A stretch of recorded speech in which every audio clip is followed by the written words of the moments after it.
वर्तमान नारी माने निजको असुरक्षित मने करुछंती। मात्र नारी अबला नुहे सबला। नारी माने जेतेबेले निजको सक्षम बोध करिवे सेतेबेले ही बेस आगेबे।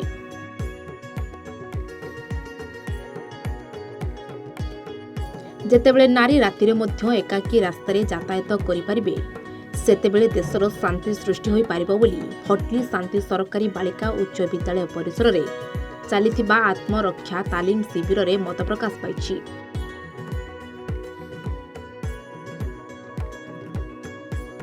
नारी सुरक्षा पई राज्य सरकार विद्यालय स्तर बालिका मानक पई एही तालीम रो व्यवस्था करिथिबारु सरकार को धन्यवाद दिया जायछि।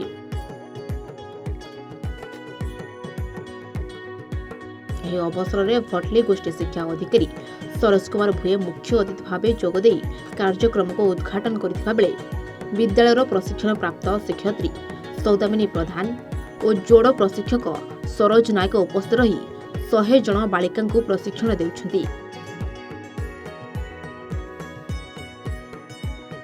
विद्यालयर प्रधान शिक्षयित्री जयश्री महांती कार्यक्रम को परिचालना करथिबा बेले एही कार्यक्रम 15 दिन व्यापी चलिबो बोली जणा पड़िछि।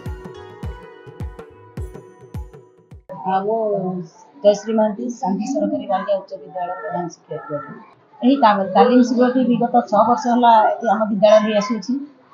यह रानी लक्ष्मीबाई आत्मसुरक्षा प्रशिक्षण वर्तमान जुगर बालिका माने और नारी माने सुरक्षित नुहति आभिमुख्य दृष्टि रखी सरकार यहीपरि योजना गुड़िक विद्यालय स्तर में आरंभ करें।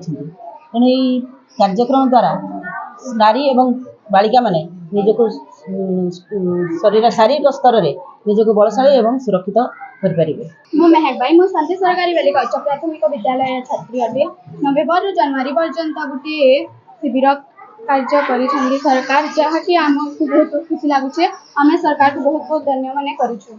मोर ना क्षणिका प्रसन्ना षडंगी मु शांति सरकारी बालिका उच्च प्राथमिक विद्यालय जड़े छात्री अटे। वर्तमान नारी माने असुरक्षित होती सुरक्षित करने राज्य स्तर रे सरकार अनेक योजना करिसेंती और ताहा विद्यालय स्तर होउछि। आमे विद्यालय स्तर रे सेति पई तालीम शिविर करूछु। एहा सिखिला परे नारी माने असुरक्षित रहबे नाही।